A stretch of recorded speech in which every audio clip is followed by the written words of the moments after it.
Moro!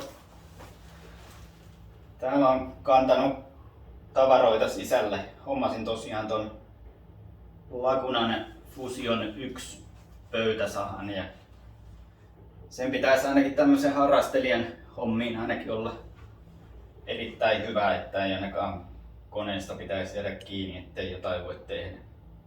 Kaikki on tässä nyt sisällä.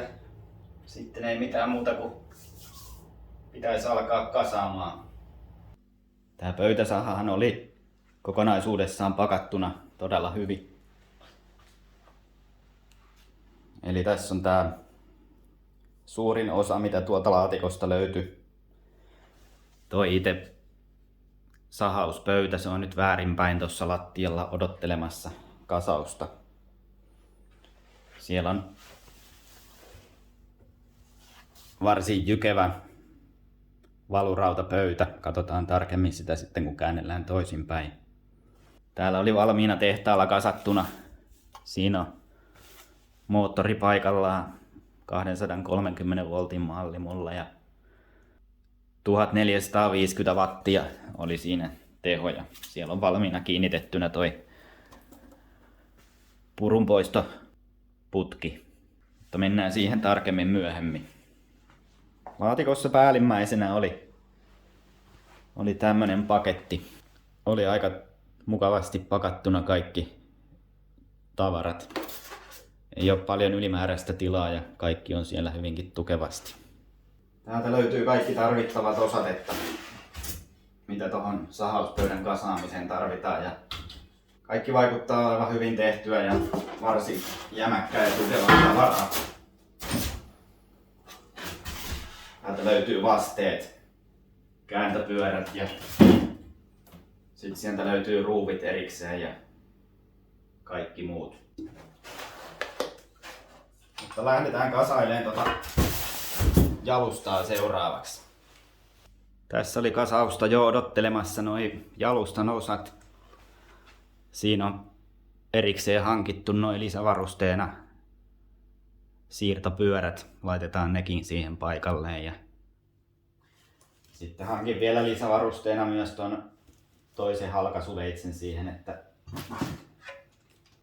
jos toi puruimurin suoja tulee siihen eteen, niin saa vaihtaa ton erilaisen halkaisuveitsen siihen sitten. Lähdetään tota jalustaa kasailemaan seuraavaksi, niin päästään siitä sitten eteenpäin. Tommoset säätötassut siihen tulee mukaan. Ne vaan ruuvaillaan aika paikalleen. Käännetään ne nyt valmiiksi tonne ihan pohjaan asti, niin säädetään sitten tarvittaessa.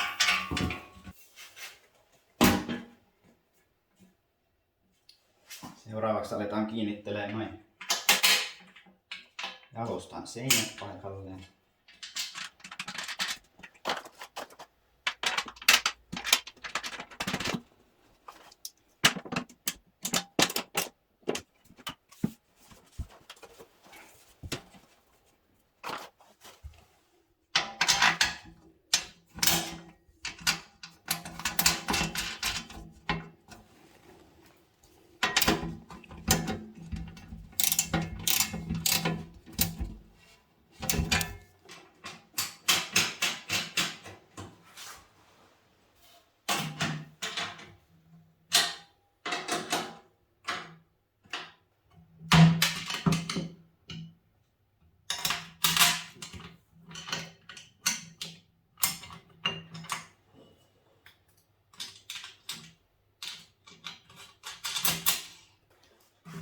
Nämä renkaille tarkoitetut reiät on täällä molemmilla puolilla, mutta nythän mulla ei ole väliä kummalle puolelle ne laitetaan, mutta varmaan ideana, että jos tää jalusta olisi paikallaan ja sitten jälkiasentaisi nämä renkaat myöhemmin, niin saisi laittaa ne sitten kummalle puolelle vaan.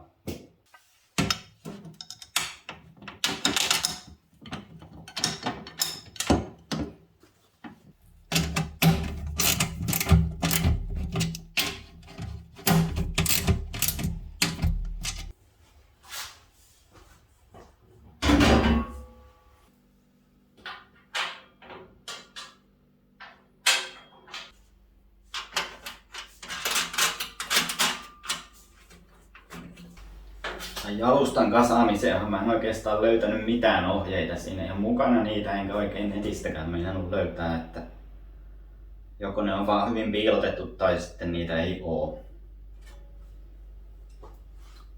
Eihän tää nyt välttämättä paljon ohjeita tarviikaan, mutta esimerkiksi nyt kun aloin pohjalevyä laittamaan, sen meinasin tosiaan unohtaa ensin kokonaan.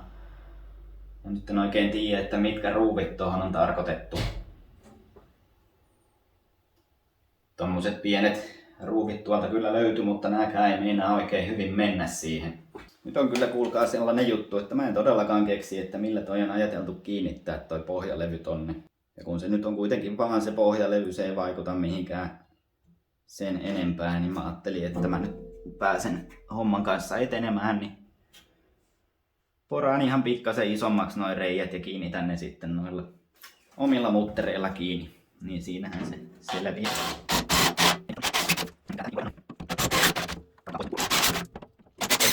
Kertokaa ihmeessä, jos teillä on joku ajatus, että millä noi saa kiinni tai ootte vastaavan koneen aikaisemmin kasannut, niin kiva olisi kuulla, että mikä näissä on ajatus.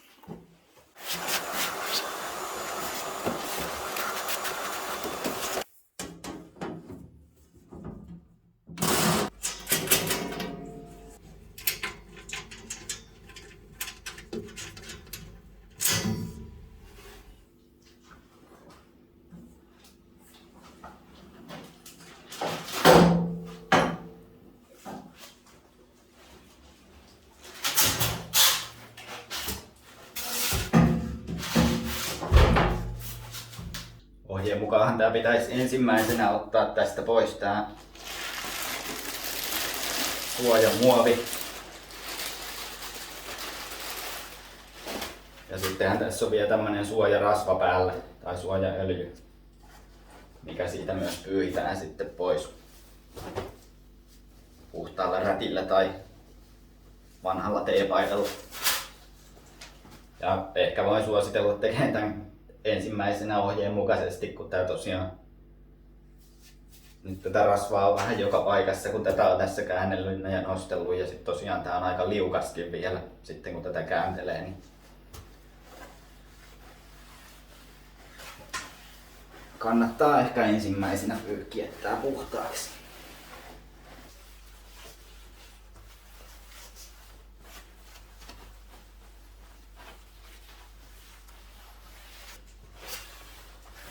Noniin, hyvältä näyttää.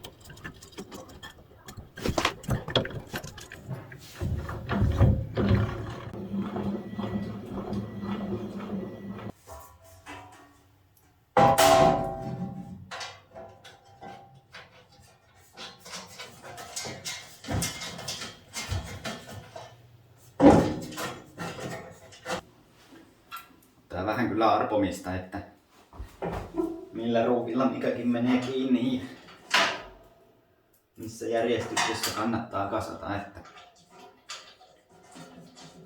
toi ohjekin mikä mukana on, niin ei se mikään for dummies kyllä oo, että saa vähän miettiä kyllä mitä tekee.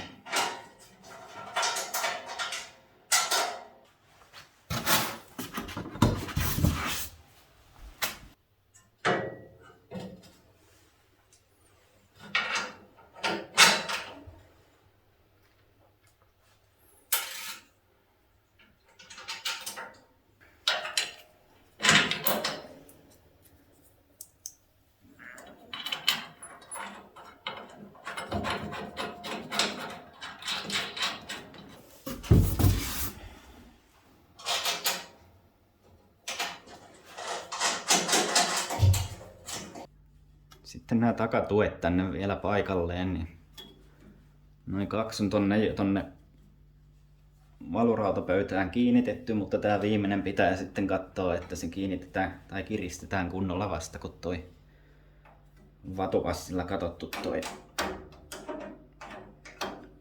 oikea asento. Katsotaan miten meille kädet riittää, että saadaan kunnolla laitettua. Se olisi siinä.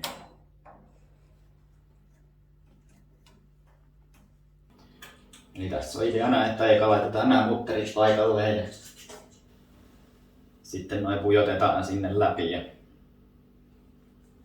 asemoidaan oikealle kohdalle ja sitten kiristetään vasta.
No niin, nyt alkaa toimia niin kuin pitääkin.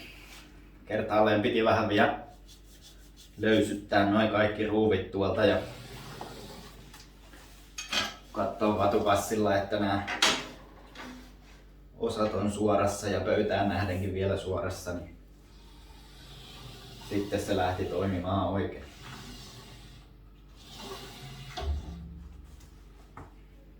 Alkaa näyttää aika hyvältä. Oikeastaan ei ole muuta enää kuin toi puruimurin suoja, toi halkaisuveitsi tuohon paikalleen ja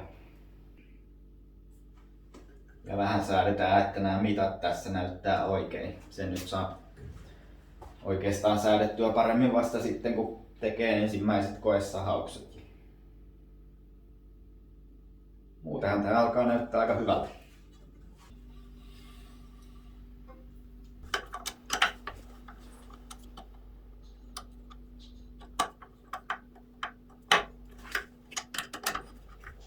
Terän vaihtohan tässä on kanssa varsin helpoksi tehty. Eli tää levy throat plate, mikähän tää nyt on sitten suomeksi, kertokaa te jos tiedätte paremmin. Lähtee helposti, eli tosta toi käännetään toi lukitus ensin auki, niin sitten tää levy lähtee siitä pois näinkin helposti. Sittenhän täältä löytyy vaan muutteri, mikä käännetään irti täällä mukana tulleella työkalulla, joka löytyy täältä koneen sivusta. Täällä on tämmönen ihan näppärä tarpeellisten työkalujen säilytykseen suunniteltu paikka. Eli tänne on laittanut jo tän erikseen ostamani halkaisuveitsen. Ja sitten täältä löytyy tää työkalu, mikä tarvitaan tuohon terän vaihtamiseen. Ja tuota terää kun irrotetaan, niin täällä toisella puolen terää on tuo lukitus, mikä lukitsee sen johonkin kohtaan, ettei se pääse pyörimään. Ja sitten vaan ruuvi irti ja terä lähtee sieltä.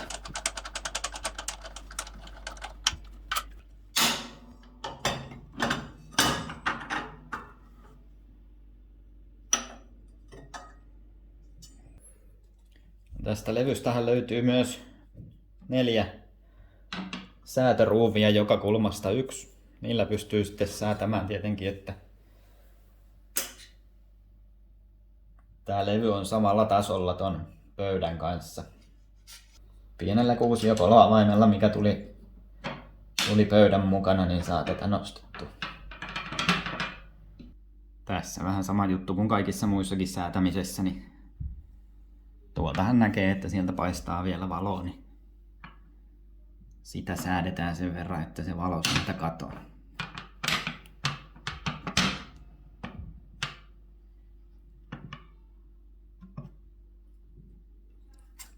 Se alkaa olemaan siinä. Sama juttu vielä muille. No se halkaisuveitsen kiinnittäminen ja poistaminen on kans tehty varsin helpoksi. Eli täältä löytyy tämmönen vipu. Eli nyt se on auki. Halkaisuveitsi pujotetaan sinne. Ja painetaan toi vipu kiinni. Niin se kiristää sen halkaisuveitsen tuohon paikalle. Se menee sinne. Ja sitten tuosta lukitusruuvi takaisin kiinni. Sen voi laittaa myös kuusiokoloavaimella. Mutta aika hyvin se liikkuu myös ihan käsi. Ja se olisi siinä. No, tämän pöytäsahan mukanahan tuli sitten toki myös työntökahva. Sille on oma paikka tässä sivuvasteen päällä, joskin tää on aika jäykkä. Ainakin vielä. Ja tosiaan tää takapöydän jatkehan tässä tuli mukana kanssa, mutta mä en nyt en ainakaan alkuun laita kiinni tätä ollenkaan. Katsotaan tuleeko sille käyttöön myöhemmin. Ja kulmavaste, mitä tossa jo ohimennen näytinkin. Pöydässä on nämä T-urat, eli sen saa laitettua kummalle puolen tahansa.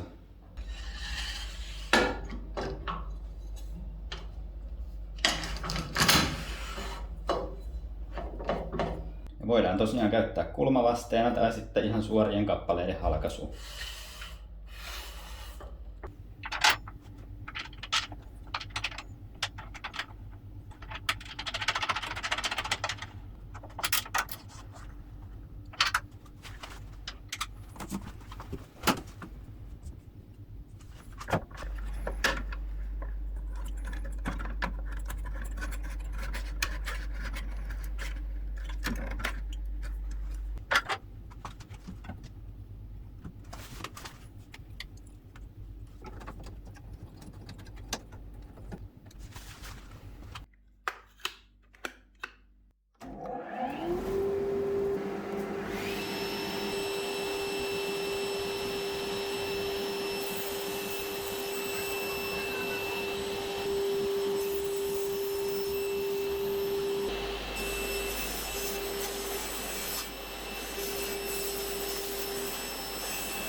No niin, Lagunan Fusion 1 pöytäsaha alkaa olen käyty läpi.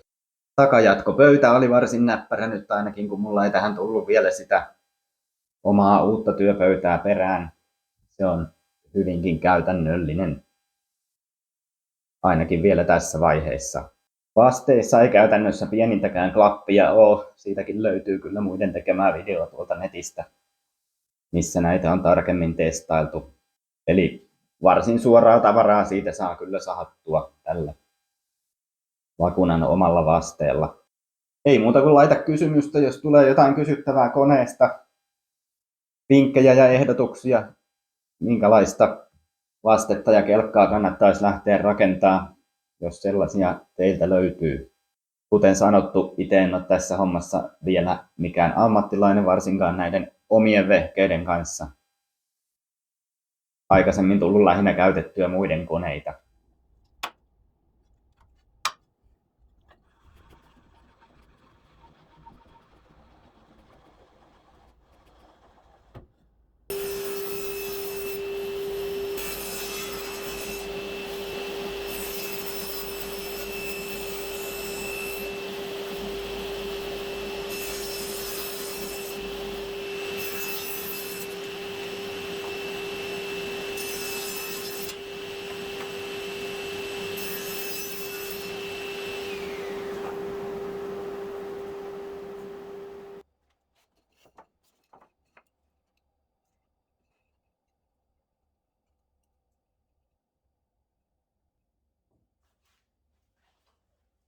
No niin, onpahan tullut testailtua vähän erilaisia sahauksia ja oikeastaan voi muuta sanoa, että olen ihan tyytyväinen tässä vaiheessa. Seuraavaksi täytyy melkein lähteä miettimään, että minkälaista sahauskelkkaa tuohon lähtisi tekemään, että olisi vähän parempi sahailla. Ja katsotaan, että pitäisikö tuohon ehkä mahdollisesti rakentaa noille tuppeen sahatuille lankuille sitten joku halkaisukelkka kanssa. Katsotaan, mitä tulee tehtyä. Toivottavasti video oli sen verran mielenkiintoinen. Ilmeisesti oli, jos tänne asti kattelit. Ja en voi muuta sanoa, kun seuraavaa videoa odotellessa laita sinne videolle tykkäyksiä, jos tykkäsit. Ja vaikka et tykännyt, niin saa silti laittaa. Ja kanavaan seurauksia, jos ei vielä ole ja haluat näitä videoita mahdollisesti katsella jatkossakin. Kuten sanottu, seuraavaksi olisi rekordin oikotaso höylä tulossa tuossa. Siitä on jo materiaalia tehtynä, joten siinäkään ei välttämättä ainakaan kauan mene, että saadaan uunista ulos siihen liittyvä video. Joten ei muuta kuin seuraavan kertaan ja se on morjes.